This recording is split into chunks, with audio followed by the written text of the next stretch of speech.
says on the front of it, use half a scoop or a scoop for 500 milliliters. Well, we're going with 2 scoops because that's just the kind of day it's been. It's a 2-scoop energy drink day.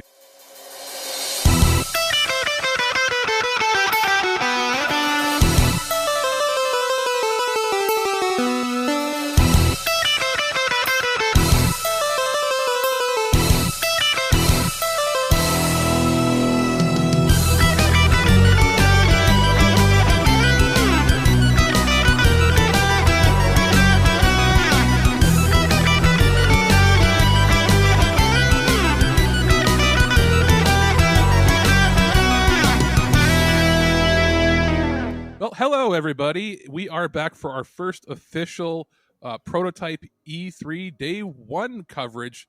And boy, oh boy, do we have a lot, not necessarily great, but a lot to talk about. I am back here again with friend of the show, Ken. How is it going, Ken?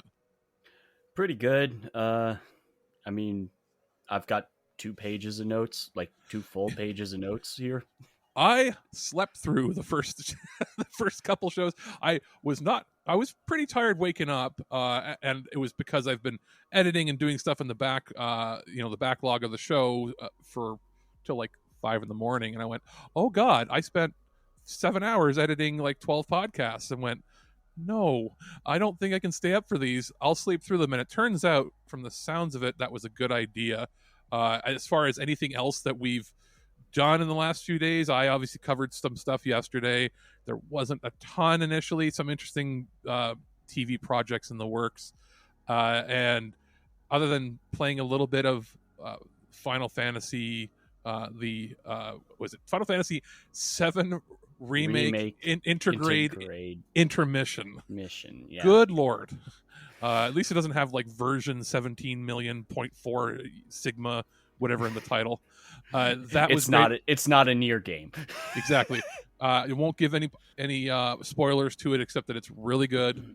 And completing it is a separate entity in that it's played on its own, but beating it unlocks some stuff in the main game that was unexpected and they didn't say. And it's also a couple things that you might miss if you don't pay attention. Like, they sort of briefly say it unlocks something, but until you actually jump into the main game again, you don't see that it did add anything. So it's one of those things where when you beat it, don't just turn the game off. Switch over to the main game, hop in, and you'll see that it added something. So that'll be fun. Hopefully some more people can play it. I have a feeling it's going to be one of those expansions where a lot of people end up watching it more than playing it because they don't have the system. That and or just wait until it comes to other consoles, which it probably will because Square wants money. It's going to be at least a year. At least a year. That's I don't know if people can wait that long as far as while watching it, because it's going to be everywhere. I imagine some of the larger streamers are already doing it more. I'm going to end up watching it eventually anyway. But I'm also not a big spoiler heavy guy. I mean, I literally spent it was like a 20-minute segment talking about spoilers on my movie podcast last week. See, and that's where I'm like, I'd love to listen to some of the stuff you do, but I haven't had a chance to get to theaters yet myself. And I know that's what you've been up with. I played a little Final Fantasy. And then I edited some podcasts. And you bastard, you were out at the movie theaters. Yes, I was out at the movies. This is week 3. Week 3 at the movies. And yeah, we're movie podcast is back. I am not doing an extra segment this week because I'm doing all this stuff. Okay. I'm just going to do the trailer talk and that's it. Trailer talk, reviews, done. And it's still going to be 40 minutes. Yeah. I think I want to go back. I've got my first vaccination. Most people in Canada now have the opportunity to at least get their first vaccination if they haven't already got it. I'm still waiting to hear back about moving my second one up sooner, because otherwise I got to wait till July 31st. And that's actually early for a lot of people. Most people here aren't getting theirs until super early. Yeah, I got it because I qualified under some health things, and my region was a hot spot, and yada yada yada. So I got mine. I think it was April 9th or 10th. Most adults under the age of 55 only started getting theirs in the middle of May. So Yeah, that's about how we did it over here. But the rollout was a lot. We had a lot more vaccines to give out. We ran out. What ended up happening? There's a bunch of stuff in the background, but we did run out because I think it was 2 million doses. I mean, 2 million doesn't sound like a lot to the States, but we only have 34 million people in the country. 2 million doses didn't make it here that were supposed to make it. Well, we also had to throw stuff out originally. Yeah, and we started having some of that as well. And then they completely halted AstraZeneca for like a few weeks. So there was shortages based on what people were demanding and what people wanted. I don't think we've even approved AstraZeneca's yet. Yeah, they did it here because they were like, "Crap, we need to do something." And I had a couple family members get it, but the big thing here is we have the longest wait between them. They recommended 16 weeks. Yeah. They're shortening that now down to whenever you can get your second, which is you apply to get your scheduled appointment changed, and then you have no idea until the day they email you to say come in. And then it might be that day, or it might be contact us to get your new date. So regardless, what's happening is most people are going to go from 16 weeks to about 8 is the wait. So which is not horrible. Not horrible. Like, I'm expecting, again, fingers crossed, that I'll have by July 1st I'll probably have my shot or have my date. So that'll be nice, and that's enough COVID talk out of the way just to say that I want to go to theaters and I want them to be open. Damn it, do it. I'm probably fine to go now, but I want to have that second shot. So that out of the way, intros out of the way, let's get into what was shown. We can probably skim over the Guerrilla Collective.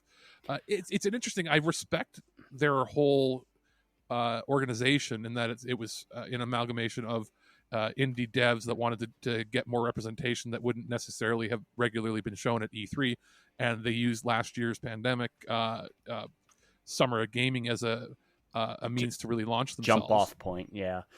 I mean, like, what was annoying is the fact that their YouTube channel is dead, and they haven't used it for the second streaming. Yeah. They haven't used it. This has been the hardest why do you have the channel if you're not going to use it to stream your thing? The hardest thing this year with E3 and summer gaming is finding out when, not just when things are airing or what like schedules, because they're airing. IGN has a different schedule than what E3 does, because E3 doesn't want to include things that aren't part of their deal. But it's like people just want a space that tells them where everything is. There's a few links that popped up, like pages on like Reset Era, and IGN eventually collected everything into one spot. But it was hard to find out where things were, and then you'll go and you'll be like, oh, it's only on Twitch, but you'll go to the company's Twitch and then they're not streaming it. It's somebody else sponsoring it. It'll be like they're on the Game Awards, and then you'll go to the Game Awards thing, watch their somebody's thing, and then the next show they'll be like, it's part of the the Game Awards stream, but the better quality ones on another site. And you got to go to like three. There's no centralized place to watch things, and that's what I thought that EA was going to do, because E3, the ESA made an E3 YouTube channel, and it looked like it was brand new, and I subscribed to it.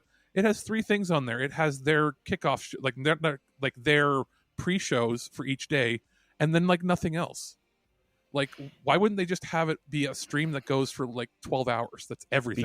Because they made a deal with Twitch to be exclusive to Twitch, I think. So they're not streaming on YouTube. Which is foolish, because why set up a new YouTube channel if you're not going to use it? Well, you have the VODs up there. Which they aren't actually posting. Which they're not posting. Because, of course, this is...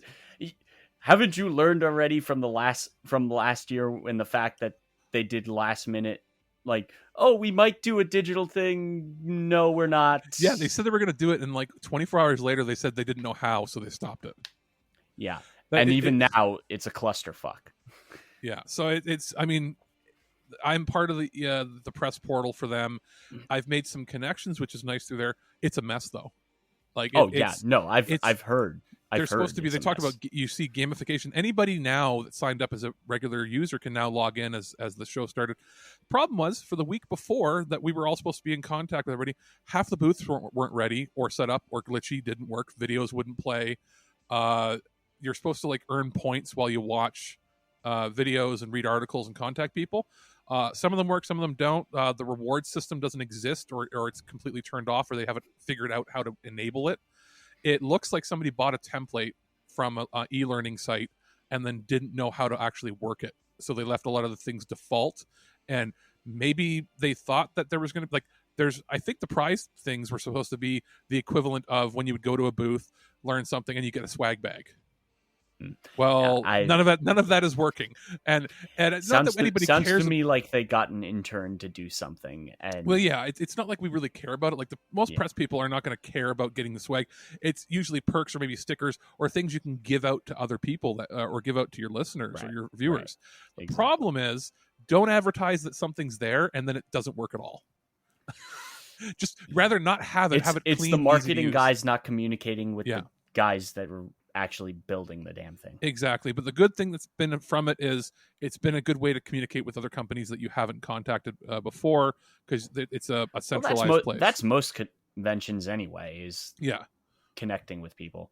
So then again, getting back to Guerrilla, cool that it's all these indie developers. But the problem is I find a lot of their content irrelevant because it's stuff that gets announced other places or gets shown afterwards at places that are more popular. Yeah.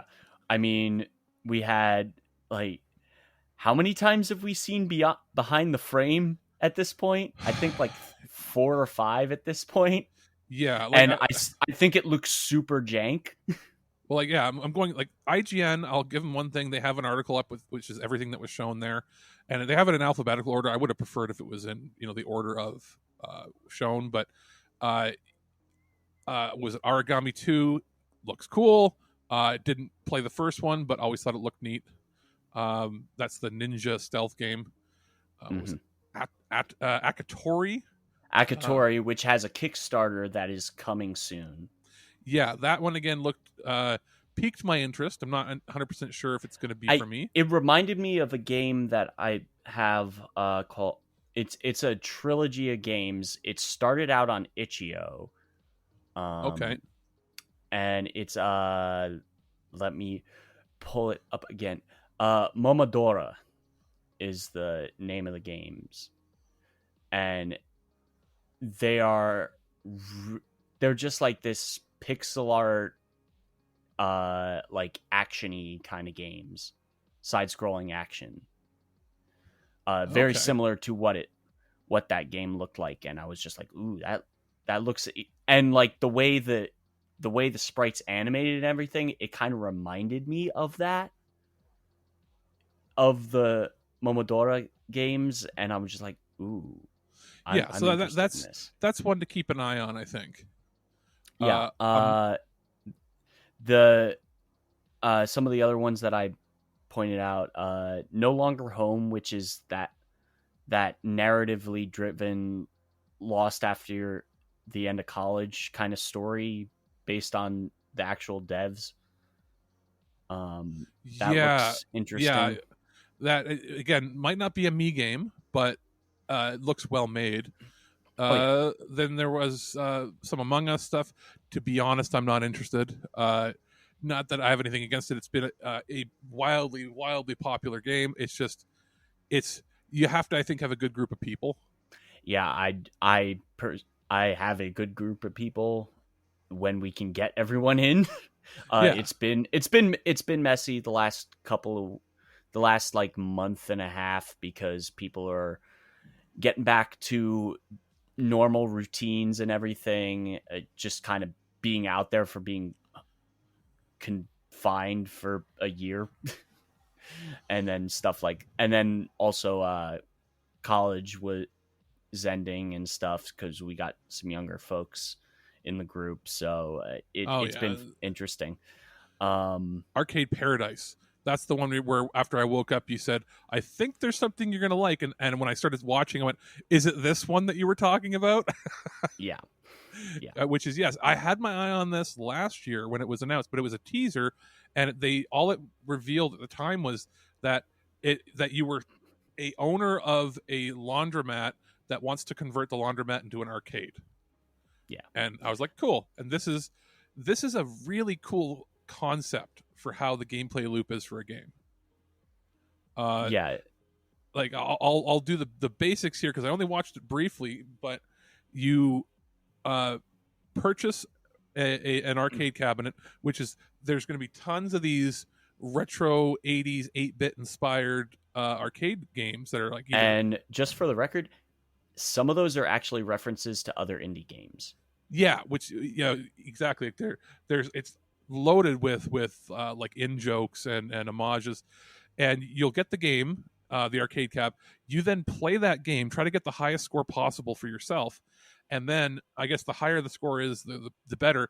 You then place it in your arcade, and you have customers come in and they try to beat your high score. So the higher your high score that you get, the longer, the more money you make because they'll keep pumping quarters in. You then take that money and buy more arcade games. Yep. Some of the other stuff. It was Hunt the Night, which looks like Castlevania meets Enter the Gungeon. Oh yeah, that's right. Yeah, it has that like interesting take on that. And then I have Wolfstride, which is a turn-based giant robot combat game. Yeah, and it's like black and white. Yeah, like hyper stylized, like you're playing a manga. Yeah, and that's being published by Raw Fury, so that'd be cool. Good pedigree for sure. And then I also have Demon Turf, which is that 3D platformer that's focused a lot on speed running. And all the characters are sprites. So it's sprites that are working in a 3D environment with a 3D camera. So it's really super cool looking. Yeah, and then I'm trying to think. There are others that we got updates on, like Kitsune Tales. That was at the Japanese indie showcase that I saw. Right, so I guess this was just, I guess, an English version of the trailer. Yeah. I also have Robodunk, which is like Mario Hoops 3-on-3 with robots. That looks cool. What else? King of the Hat got shown again. That was something I think that was shown off last year or the year before. Yeah, that was announced last year, and I think it went into early access via Epic. Yeah, I guess and it's now got it's a final coming date. And now it's got a final date and coming to Steam. And BPM, bullets per minute, looks cool. Bullets per minute's already out on PC and will be out on consoles later this year. Yeah, which, again, cool. So some of it was more like updates on things we'd already seen with a few surprises, which, cool. I mean, and we're not going to cover every other thing that was shown because they maybe weren't things that we were super interested in, or like sometimes we'll cover things if we think other people are going to be really interested in it. Yeah, the only other one I have is Unmetal, which is that it's the MGS spoof. Oh yeah, where that's right, where a cat goes by on the screen and you hear the guard go, "Oh, it's just a cat," and then you walk by and he goes, "What was that?" Another cat. He whispers, "Another cat," and then the guard just goes, "Huh?" That was pretty good. So it's very tongue in cheek. A lot of Metal MGS Gear. Jokes. Yeah, and very specifically, clearly like Metal Gear on the NES. Yeah, it looks like Metal Gear on the NES, but it references a lot of MGS stuff. Like a lot of the more modern ones. Yeah. Which is funny. I say more modern, but it's still 25 years ago. So that was the Guerrilla showcase. Then I guess they took a bit of a 15-20 minute break, and then on the same feed had the Wholesome Direct, which again I was sleeping through. Not that I was sleeping through because I didn't respect it, but sleeping through as in I was actually sleeping in my bed. So I got up and I was like, "What did I miss?" And I think you guys said not a whole lot. Yeah, that I only have like 4 things written, and one's a joke because one of them was Power Washer Simulator. Which, I mean, sure. Sure, why not?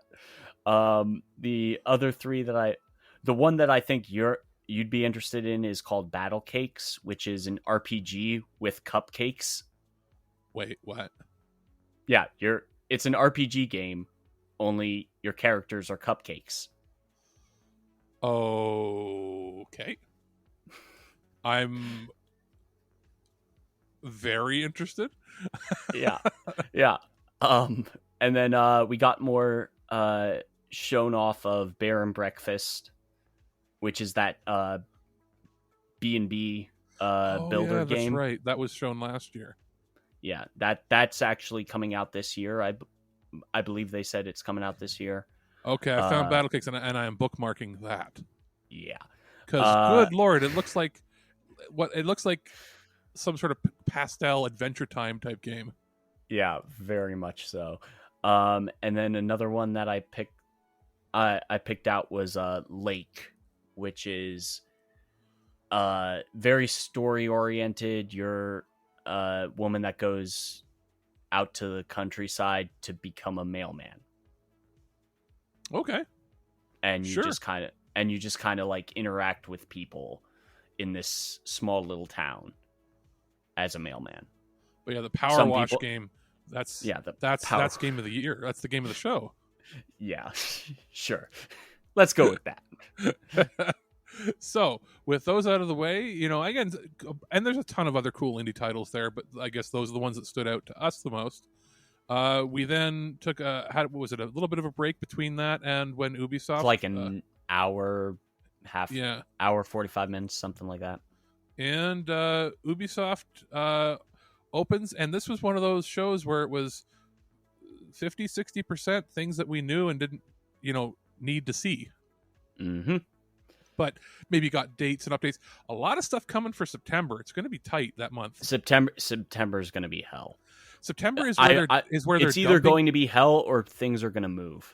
Well, that's the thing. It looks like September is where they're dumping all the games that were supposed to come out in the last 14 months. Yeah. And it's weird that they would do it all at once. And it's like, it makes you think they might have something else for the holidays. Because why would you put them all in September when you could do September, October, and November?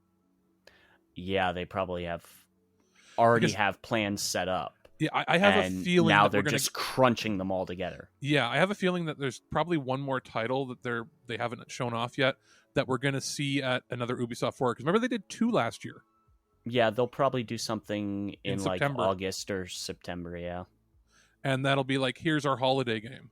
Again, don't quote us on that. It's just they did devote some time to, was it Werewolves Within, the movie? Which looks kind of funny. Which is getting theatrical release here in the States. I don't know, internationally. Depends on where. Depends on how theaters open. June 25th. It won't be here. At least maybe Alberta. But then there was... No, it's not June. It's July. Is it? Yeah, it's July. Okay, because it said here... I'm pretty sure it's July. It says June 25th in theaters. Oh, okay. I thought it was July. Yeah, fair enough. Well, you can see it in July because there's not going to be a whole lot else in theaters. Just Dance 2022. All I have to say on that was there was no dancing. They didn't get anybody together in some sort of crazy. I was really hoping that all the people wearing like cosplay and costumes and mascots that they were going to have every single person that they usually have doing the crazy dances, but all wearing masks. But we didn't get that, and we're also not getting a Wii version, which makes me very sad. Yeah. I mean, I think they said that they were going to stop supporting the Wii with Just Dance. Yeah, last year they didn't have one for it. But I just always thought it was like, that's the little game that could. Like, and the little game that releases because why not? All they have to do every year is just add new songs and keep the same animation for that version. Yeah. And then one of like the first things that got shown off was Rainbow Six Extraction. Which the formerly Rainbow Six Quarantine name too close to home. Yeah, And apparently the story was too close to home too, because now they're changed from like infected people, like zombies, a parasitic infection, maybe made by the government, to be aliens. It's an alien infection.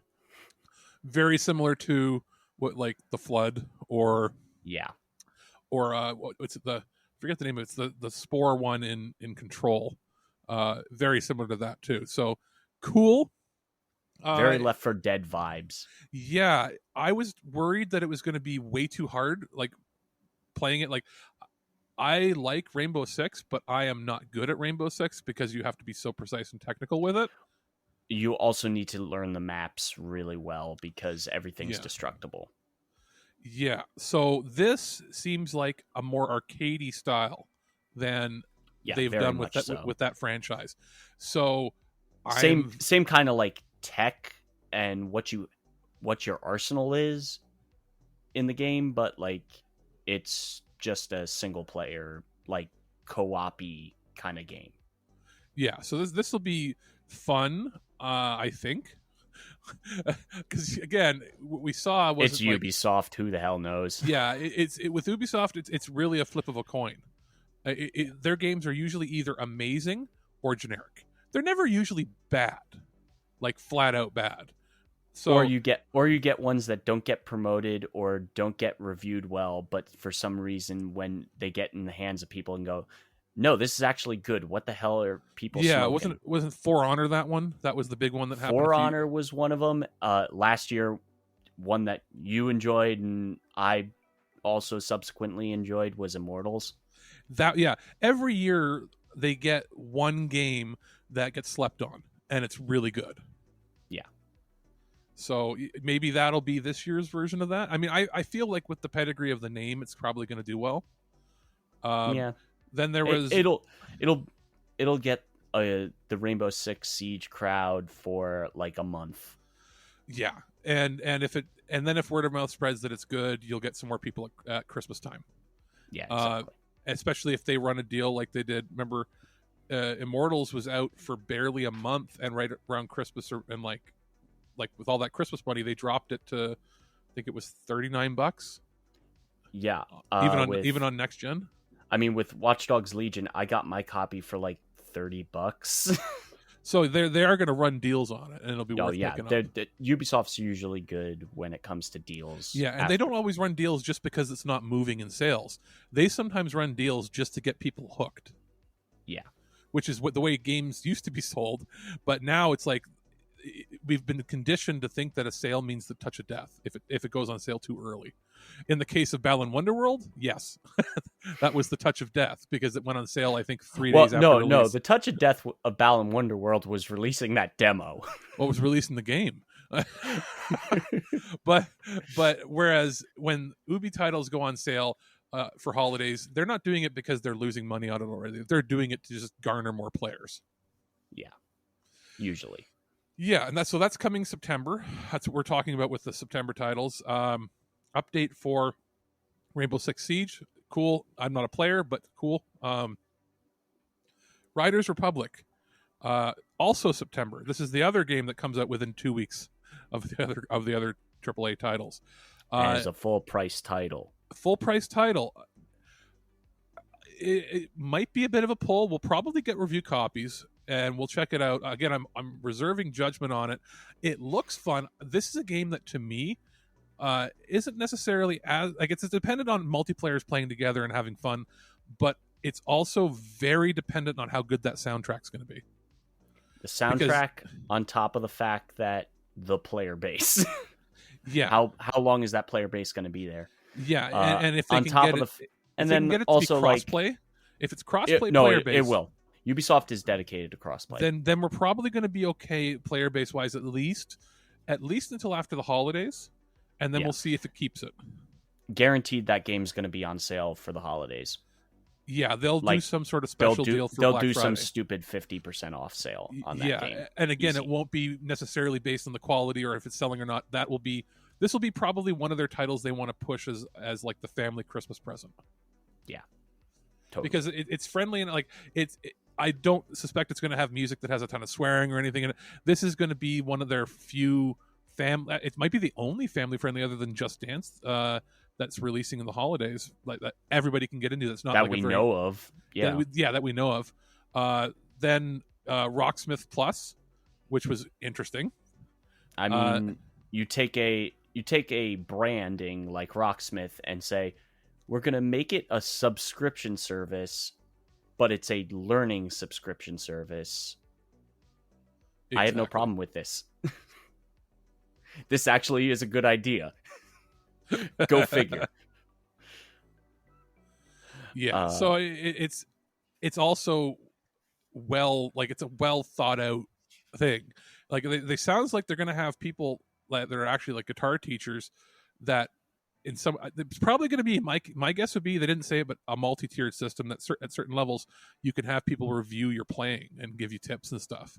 And even if it's not that, if they enable it where like the hard part with it will be you can't stream a game like this because of the music. Well, also the thing with Rocksmith, the original game, the actual game will automatically change your difficulty depending on how good you're doing. Yeah, but they did say that they have industry professionals that will be critiquing you. Oh yeah. So sure. That's a cool thing. And this is a way for parents that maybe couldn't afford proper, more expensive lessons, and especially if they, with social distancing being probably a thing for at least a year or two more, whether or not everybody follows it, there are going to be a lot of families that still do that or are hesitant. This is a way that they can play a game and still learn a skill that's usable in real life. And this is one of the few times that you're probably going to see almost nobody complain about a subscription or monetization. Because you're it's educational. It's educational. You're paying. So you're paying for an education. That'll be cool. And it's probably going to raise the amount of sales of Fender guitars. So, and it looks like they show people using an acoustic because you can use because what they're doing is actually, instead of having you plug your guitar into a system, you just use your phone. And I do imagine that they're going to have an option to use peripherals, that you could use something with it if you wanted to, but you don't need to, which is smart. If you have older like Rocksmith peripherals, and they'll probably sell it on their website for you. Like because they'll it's the kind of thing that goes hand in hand with, once you get good enough, you might want to save a recording of yourself playing, and if that's the case, it'll sound better if you're plugged directly in anyway. Right.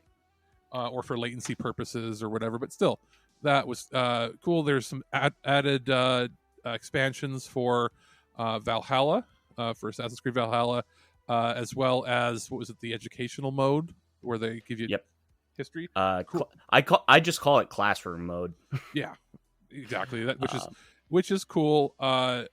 There's Far Cry 6 DLC. They showed off. They showed off a little more of the intro story, which is cool.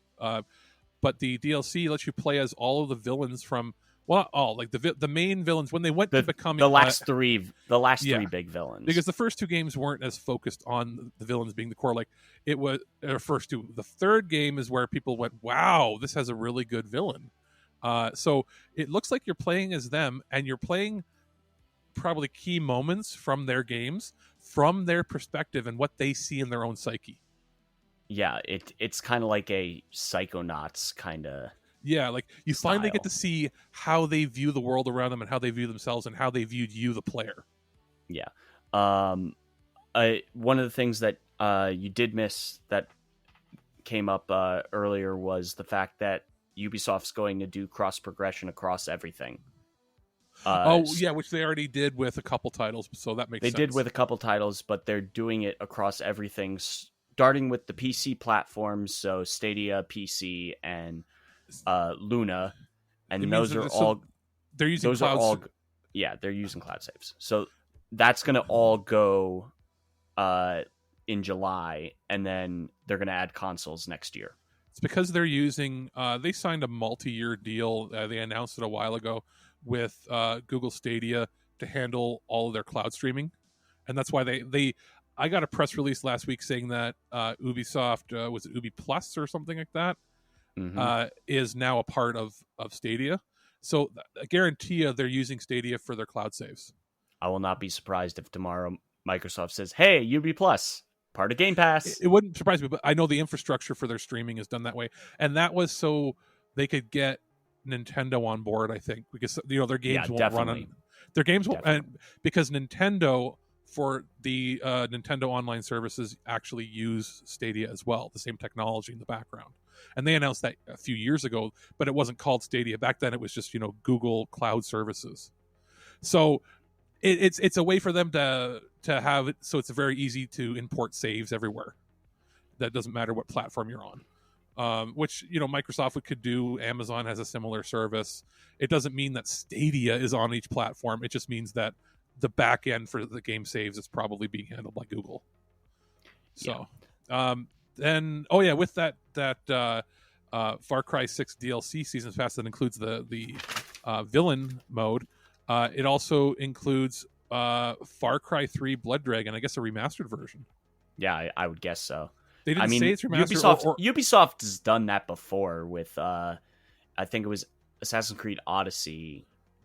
With the Ultimate Edition, you got AC3 remastered. Because Far Cry 3 Blood Dragon, I don't think was on PS4, was it? It was only PS3 and 360? No, it's a PS3 360 Which game. I guess on Xbox you could play in back compat, but this will be the first time I guess you can play that version, even if it's not remastered, or if it's actually it would have to be remastered. It'd have to be new code for for the those PlayStation new platforms. Yeah. So cool. Whether or not it's remastered or if it's just an upscale, that'll be neat. Also, they made a deal with Nickelodeon, Paramount, and the Teenage Mutant Ninja Turtles are coming to Brawlhalla in like a week. That's cool. That's cool. Trackmania is also getting a Battle Royale mode. Oh, okay. Yeah, that was announced during the pre-show. And we'll start with like the one last thing, even because it's not as big of a deal, I think, to any of us, is Avatar Frontiers of Pandora. So Avatar 2 game.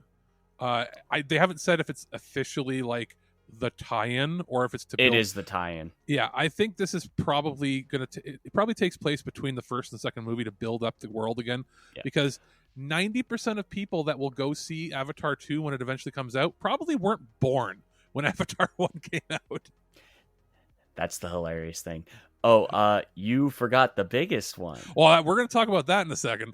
Just Avatar, it looks great. The game looks like almost the quality of the movie from 2010. I mean, it's a new version of Snowdrop Engine, which is a friggin' beautiful engine to begin with. Yeah, I think that is a next-gen engine. Yeah. Because if you look, it's not coming to PS4 or Xbox One. Also, it looks like it's kind of an open worldy Ubisoft open PC, world kind PS5, of game. Series X, and S, but they're not saying S. I guess they're probably realizing just make it Series. It's going to be rough to promote it. Amazon Luna and Google Stadia. Yeah. So Luna and Stadia, if it comes out in 2022, I guess is that confirmation that Stadia is still around for a year? Is it Ubisoft that's going to keep them afloat? Honestly, like, Google hasn't necessarily abandoned Stadia in quotes. It's just that they're not touching it. Yeah, they're just going to let it. They're not making their own. But if they sign some deals for this, it's the kind of thing where if you can't afford, who knows, 2022, if the consoles are short, you can't find them, and you can't get a decent video card, it may be Amazon Luna and Google Stadia where you get to play some of these games that are exclusive. Because I'm telling you right now, games in 2022 that weren't already announced last year, like God of War and that, they're not going to last gen. They've already confirmed God of War is also going to be running on PS4. That's what I'm saying. Other than those, like I'm saying, like anything that's announced from now on. No. Next year, anything that gets announced, that's all. Yeah, PS4 because we're still dealing like games that like are PlayStation that people are complaining about that are going multi-gen now. These were games that were supposed to come out this year. Any 2022 game that was facing 2022 and beyond, they've been in development for a few years. There's no way that they were planning to ever release it on last gen.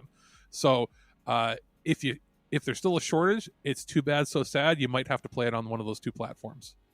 So that might be the saving grace, is the whole silicon shortage.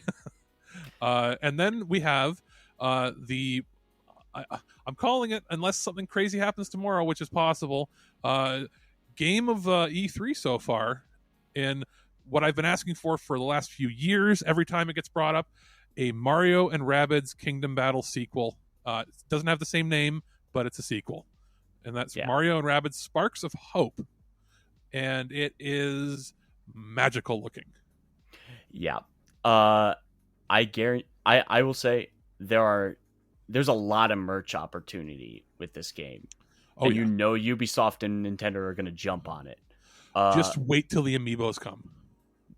There's, let's see, either amiibos or like one. I guarantee you, like the collector's edition, when that comes out, is going to have like Rosalina Rabbit or something as a statue. Imagine if they came out with plushies. That's the other thing. They're going to do plushies. There's no doubt in my mind. It appears to be that you're going, it's not just the same world. It looks like you're hopping from world to world. Yeah, it's basically just saying it's Mario Galaxy plus Rabbids.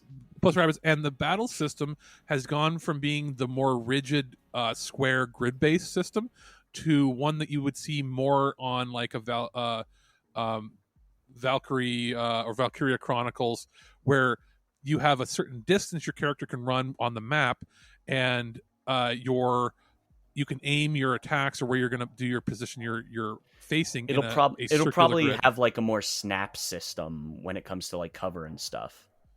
Yeah, it's that the previous one was very XCOM in the 90s, and this is much more last 10-15 years style of strategy RPG. It's going to be a lot quicker, I think, and easier for little kids to get into. Yeah, for sure. And like they said as much, that they want to make it easy to play but hard to master kind of games. Which is how the last one even worked, because they still had those challenge maps that I can't beat. But that being said, it seems to be a much larger game because it's two studios working on it. It's I think the Milan studio and the Paris studio, which worked on the original. It sounds bigger, looks bigger. The visual quality looks better because they were showing in-game footage.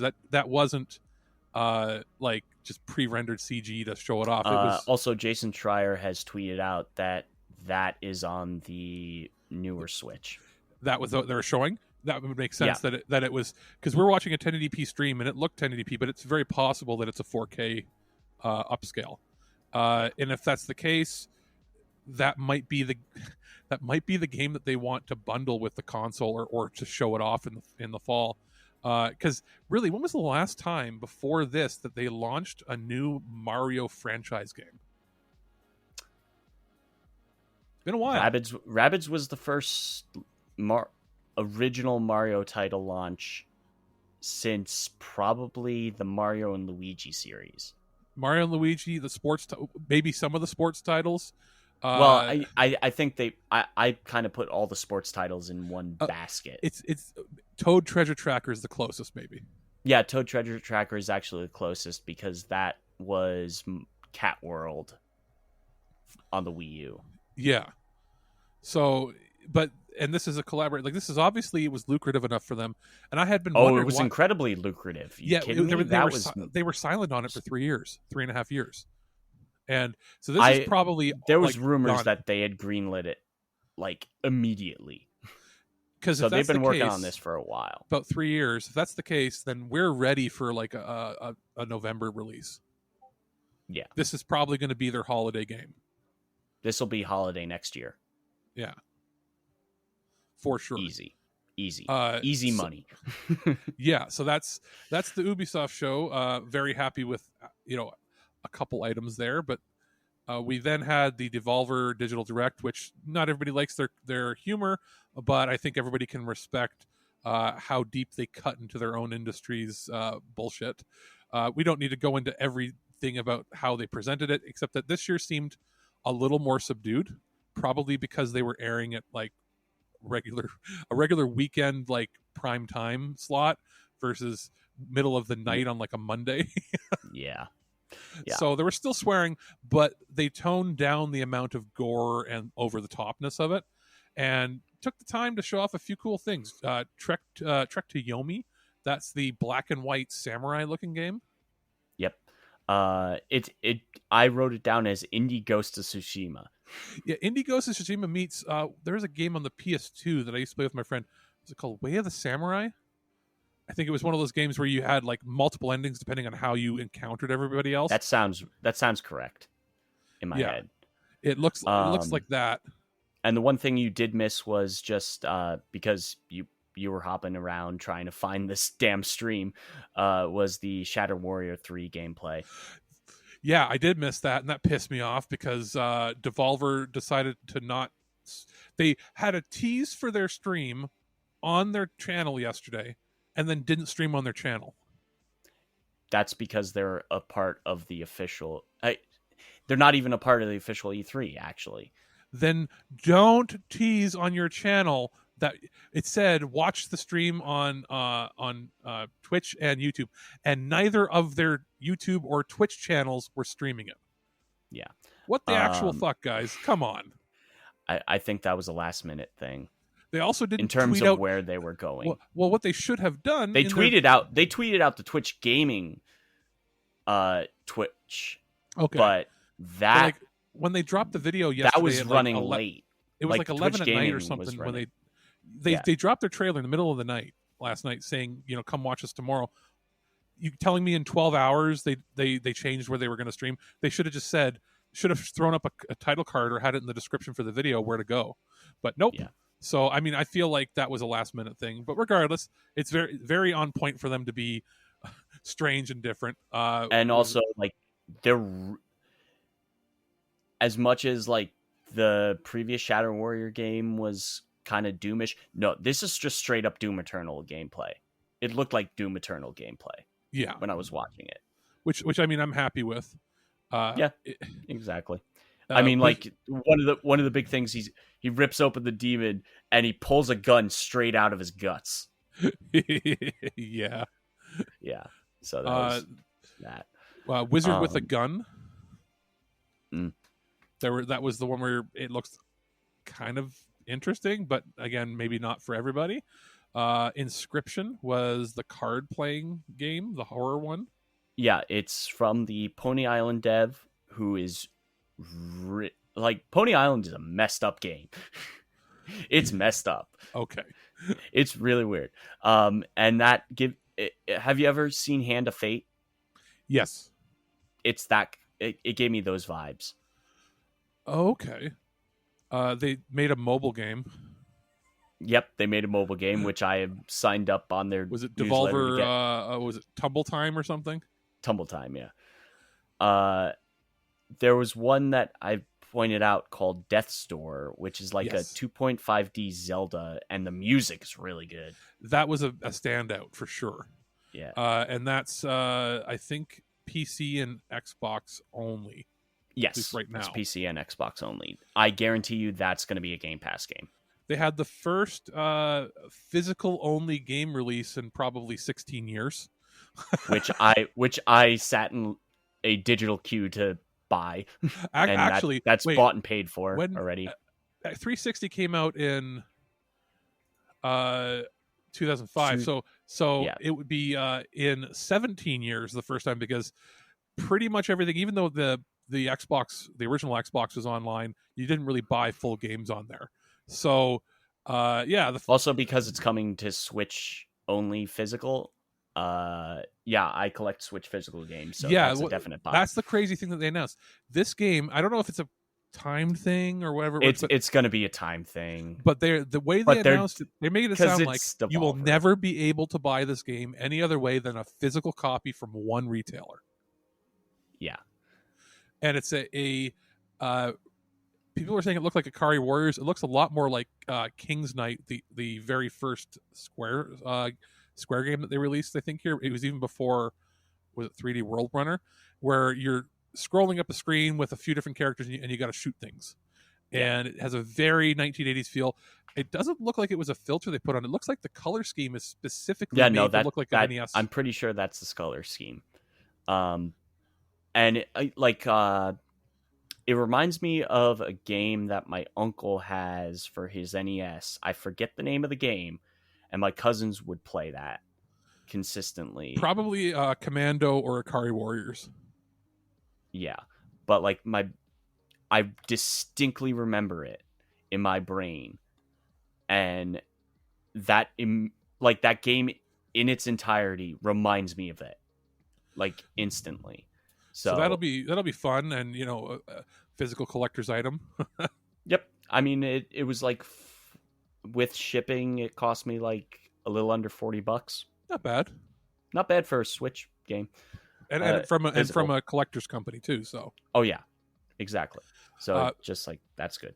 Phantom Abyss, which is the first person Indiana Jones meets Pitfall meets Fall Guys game, which was shown off at Summer. Was it Summer Gaming or was it Day of Devs? I think it was Day of Devs that they showed that off. Yeah, they did a tease, and this was like the more. I think showed a little more.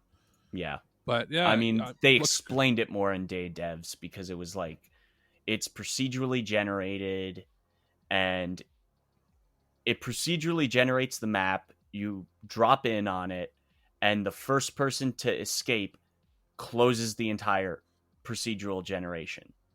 So you will never see that specific procedurally generated map again. Which it lends itself to wanting to watch the streams because every playthrough will be a different one worldwide. Exactly. So, and there'll be clout with who can close the most. Yeah, that's going to be it. Yeah, so that'll be fun. There'll probably be tournaments where there's competitions to see who can close the most of it. So that was it for their show. AGDQ, man. That's going to be an AGDQ game. AGD. Oh, yeah. Done quick. Yeah. Gearbox's showcase, which we can call the worst E3 showcase maybe ever. We're talking rivaling the worst of the Konamis, the worst of Bethesda paying people to clap and cheer like they're or the Xbox One TV. That one was a different kind of bad. That was a bad where it was like, holy crap, like they're ending their company bad. This wasn't that. This was the worst of the cringe like Konami ones. Yeah. Or like remember, like there was a while where the Ubisoft ones were exceptionally bad. Like we're talking the 2000, basically anything from like Konami or Capcom or maybe not Capcom, but specifically Konami and Bethesda from like 2002 to 2008. Like that era of the terribleness. It seemed like they were trying to be Devolver, but didn't get the fact that they're not Devolver. It was Uncle Randy trying to be hip and cool because he heard Devolver's neat, but then also going, wait, we're not having potty mouths. We can't swear. And we also can't really be subversive to the public because we're billionaires. On top of the fact that we're on prime time with the ESA. Yeah. So it was very, I could almost see next year Devolver doing their entire showcase as a way of making fun of Gearbox doing their version of them. Like that meta, because it was also. Did you know Homeworld 3 is in production? Yeah, they had about these 10-15 second trailers, and it was 4 or 5 of them. It had to. At least that's what it felt like. It was at least 3. I think there were 4. Where it was world premiere reveals of the same game, just from 2 or 3 different devs saying the same things, as if they were like commercials to go on in between somebody else's showcase at like IGN, but they threw them all in there to pad it out to give it the full half hour. They had about 5 minutes of new content for 35-minute show. Yeah. On top of the fact that they replayed the Tiny Tina trailer again. In its entirety for no reason. Yeah. They did the one that was that lame looking Ragnarok thing. Yeah. Which to be honest, like I've had press emails saying, hey, if you'd like to check it out, request a review. And I'm like, I don't want to do it. Like as much as it just looks ugly. Because I feel like I couldn't be impartial on that review because I think it's so ugly. Like it's like I would not, even if the gameplay is like fun, it doesn't look fun. And I it's not that I want to always be positive on every review, but if a game looks bad, I don't want to cover it just for the sake of saying how bad it is, because I'm not a AVGN clone from 2009, right? Yeah. Like we want to talk about games that are good, or games that, you know, could be fun. I just can't see any joy in it because it actually hurts my eyes to look at it. Nothing against the devs that made it, just its art style is very clashing to me. And then Godfall is coming to PS4, surprising no one. Because they couldn't sell enough on PS5. You could go to any store in Canada, I don't know what it's like in the States, and see about 10 of them in every Walmart, everywhere. Like they've never sold them out.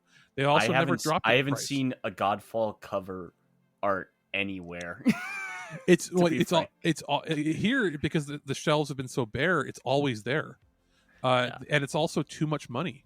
Like they've every other game on the system has dropped by like $10-15 by now, and it hasn't. They did a Boxing Day deal where I think it was down to $49, and even that didn't sell. Like because it's just so generic looking. And then there were interludes of Uncle Randy visiting the Borderlands movie set, and everyone going, "Oh God, we have to deal with this guy." Everybody, even like he was interrupting the director, people. The actors, the crew, everyone was like, "Oh God, we have to deal with this motherfucker."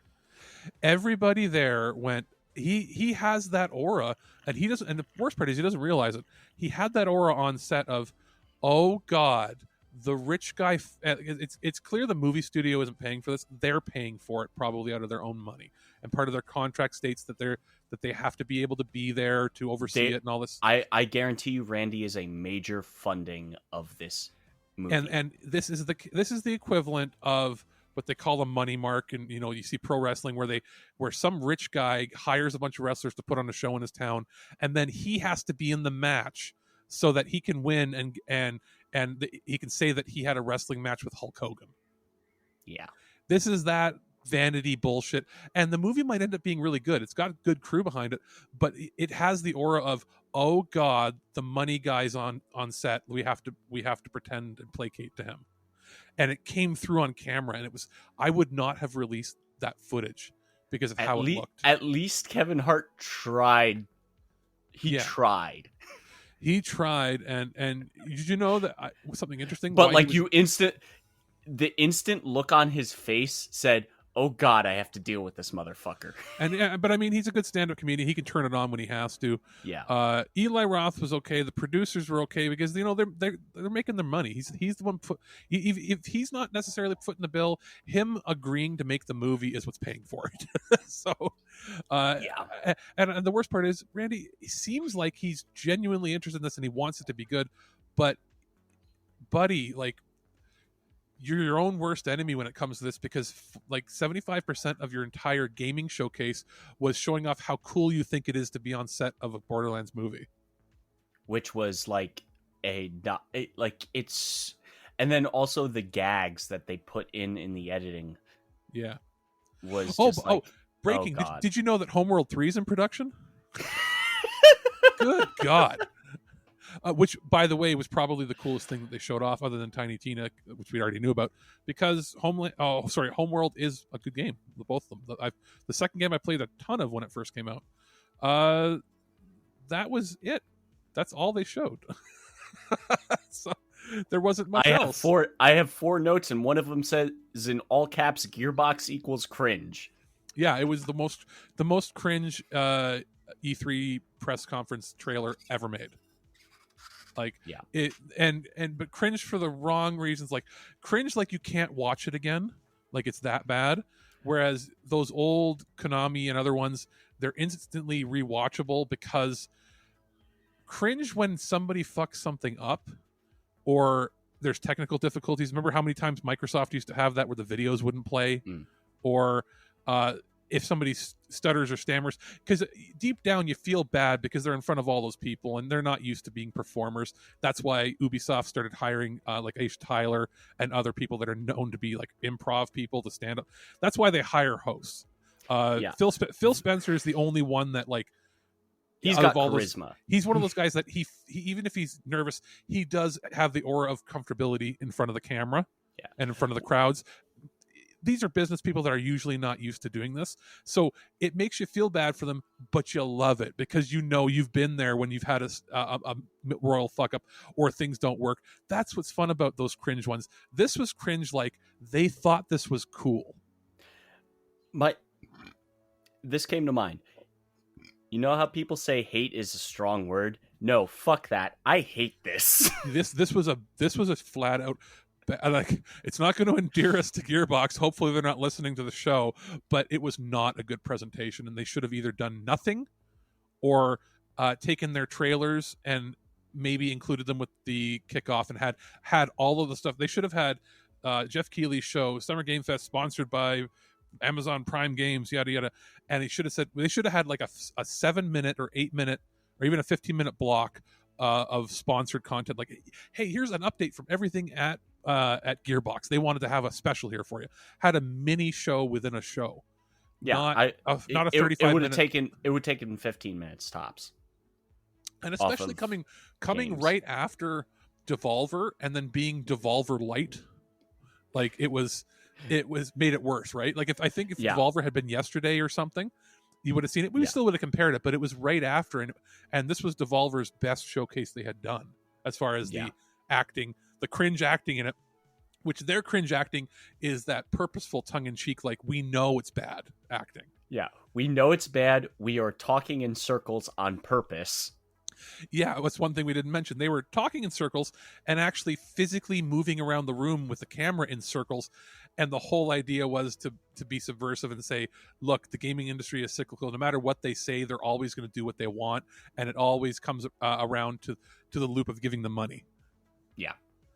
On top of the fact, like, I'm very, very tempted at buying one of those shirts. Yeah, I mean, they don't make them in big boy sizes, so and I'm not spending $60 to get a shirt up here, but they've got some neat stuff. Like if they ever opened up a Canadian store, you better believe that we'd be buying from them. And I'll briefly go over the last thing that you didn't watch, and that was the Upload VR showcase, which I thought was just going to be on the Upload VR channel, but apparently IGN and a E3 lot of and everything people showed it. I saw were streaming it. Yeah, previously it had come after the PC show, and it was sort of the one where nobody watched it, but it looks like it was getting more promotion this year. Now, I will note that this did not have anything that was from like Oculus Studios, and nothing that was like official from a Sony studio for the Sony VR. They're obviously saving their own for their own events. Right. These were you'll have games that are coming to PlayStation VR or Oculus. They're just not first party titles from large studios. So don't have any marketing money from those companies. Yeah, exactly. So they showed off was it a Township Tale? Some of these were interesting. The bigger titles that you want to look out for were there was a first look at Sniper Elite VR. Which I mean, it's a Sniper Elite game. You know what you're getting. Yeah, that was probably the highest budget title that they showed. Then there was After the Fall, which was a survival sort of zombie shooter type thing. Well made, and it randomizes, so you'll get a different wave of enemy every time that you play, and you play it with friends. Think of it as like Call of Duty Zombies. This looks really nice for a VR title. Yeah, for a VR title that's independent and not from a major studio, and it's one that I believe is going to run on standalone headsets like the Quest, but I don't quote me on that. It's saying it's PS4 and Windows, so probably. Yeah, it's if it's working on the PS4 one, then it means it's able to scale down enough that the Quest would play it. Yeah, I see it on. I see it has a Steam page and everything. So yeah. Yeah. So regardless, it's not going to be so intensive. If you have an older graphics card, you can probably run that no problem. I Expect You to Die 2, which was released a full length trailer. That was the other surprise that was big. Yeah, no, you can run that on a potato. It's the recommended the minimum is a 970. Oh god, yeah. Okay, so yeah, if you've got a card from the last 6 years, you're fine. Yeah. I Expect You to Die 2 full-length trailer looks fun. If you played the first one, cool. I haven't, but there's that. PSVR exclusive was shown off. That was Fracked. Again, cool, but I guess that's the only thing that PlayStation was involved with, in that it's a game that is signed as an exclusive. So it's like Sony isn't showing up at E3, but they're peppering in little bits and pieces here and there. It's like, we'll give you something to show off at each of your showcases, and then they'll do something at the end of July. Yeah, or they're gonna just be like, "Fuck you," and they'll pop up on Wednesday, and people be like, "What?" No, like, they're not gonna pop up on Wednesday, because people will still be talking about E3. They're gonna wait at least a week. The only way that because they want to be the only thing anyone's talking about. The only way they pop up and they like get all eyes on them, the only way is if they were to show off like they'd have to have two big things, like PSVR, like hardware ready to go to show off, or it would have to be something like I don't know, if they were showing off like there's like if they had a new Infamous game and they wanted to just drop it on its own, they could do something like that. But yeah, you're right. Like shadow drop something. Yeah, like if they shadow dropped like out of the blue, because we've been talking about it, like Resistance. That's a Resistance remaster trilogy. Yeah, like there's a trilogy that they've dropped, like really they dropped it a while ago, and they had said they had no interest in it. But if they dropped and said, "Hey, by the way, it's out," like it's Wednesday, it's out Friday. If they're like, "Hey, hey gamers, yada yada, here's one that's on PS5," or if they were like, if they shadow dropped it and said, "Hey, the trilogy's out," or no, if they came out and they just did a showcase, and the showcase was, "By the way, now every purchase you have from the PlayStation Store is playable on PS5 through PlayStation Now," like through the or through streaming, or PlayStation Now is including every title that they've had in their back catalog or something. Because right, like if they announce something equivalent to Game Pass, that would steal the show. But they're not going to do that. We're going to wait a few weeks at least. And from the sounds of it, what was it they showed off? Jeff Keighley's show, I think it was the Death Stranding one. They said that they'd have a lot more to talk about in just a few weeks.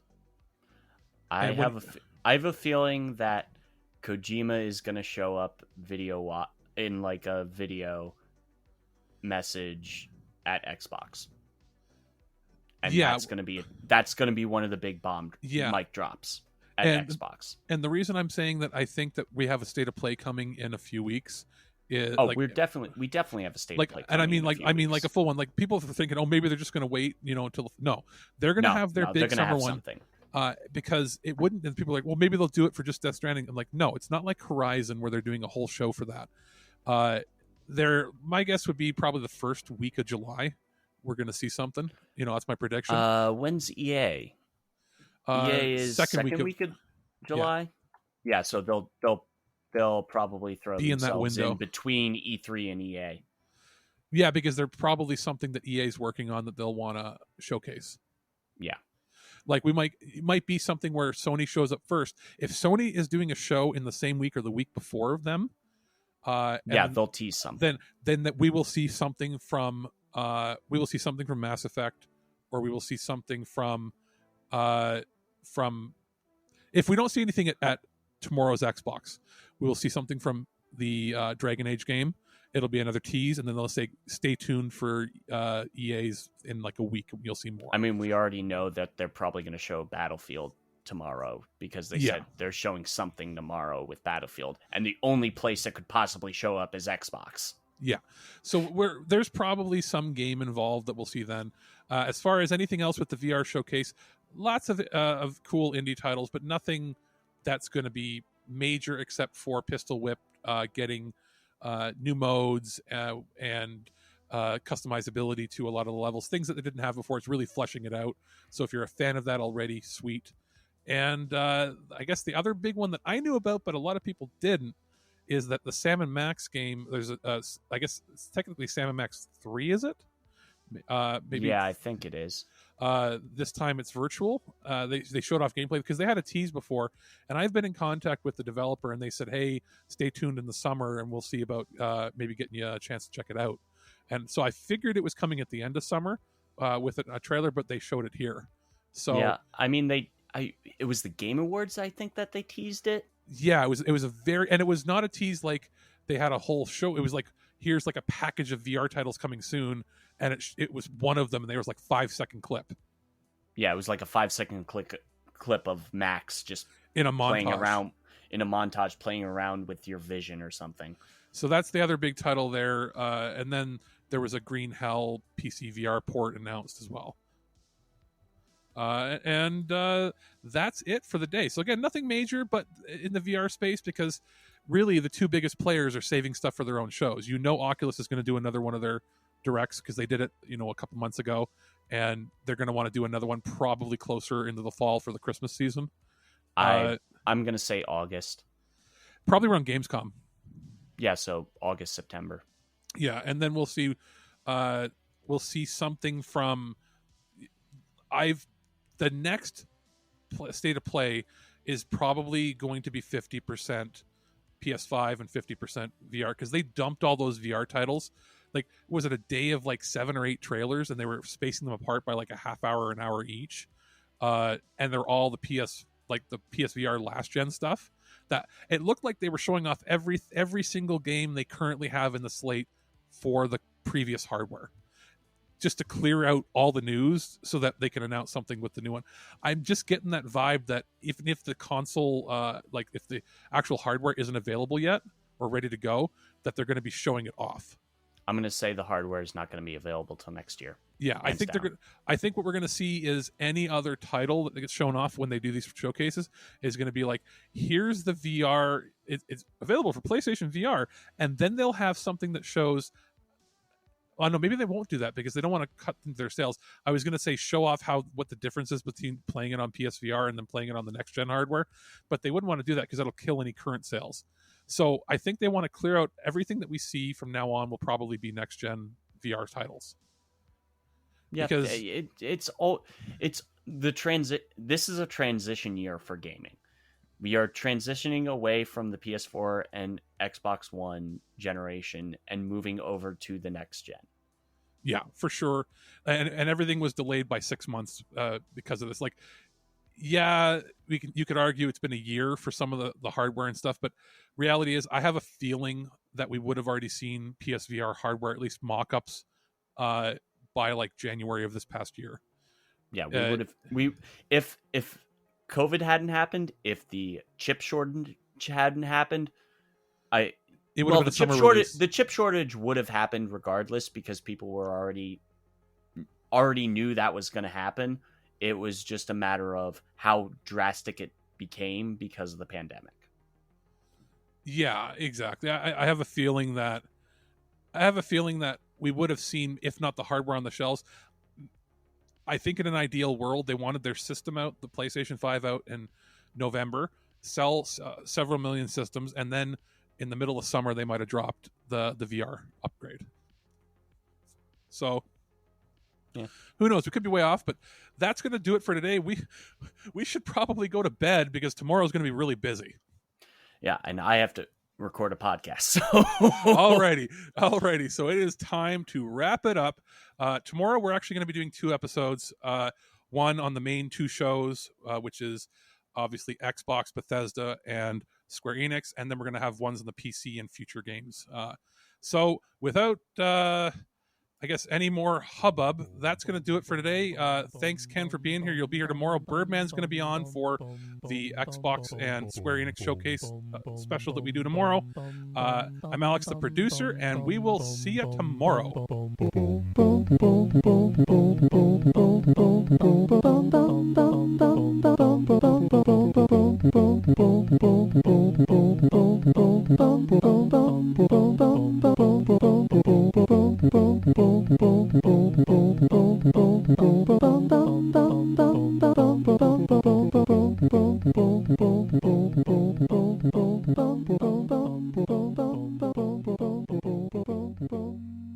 At no point in your rambling, incoherent response were you even close to anything that could be considered a rational thought.